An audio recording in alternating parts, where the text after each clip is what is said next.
আমরা একটি প্রচুরক সম্পর্কিত গাণিতিক সমস্যা দেখব। এখানে দেওয়া আছে উপাত্তের সাংখ্যিক মান 4 4 5 5 6 7 8 8 8 8 9 9 9 এদের প্রচুরক নির্ণয় করো। অর্থাৎ এখান থেকে আমরা দেখতে পাচ্ছি যে 4 2 বার,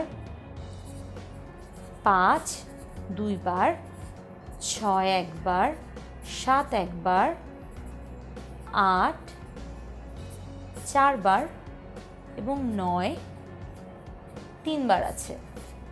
এখান থেকে আমরা সহজে বলতে পারি যে প্রচুরক হবে 8, কারণ এটাই আছে সর্বাধিক বার। আমরা জানি যখন বেশ কিছু উপাত্ত দেওয়া থাকবে তা থেকে যে সংখ্যা বা সংখ্যাগুলো সর্বাধিক বার থাকবে তাই হবে ওই উপাত্তসমূহের প্রচুরক।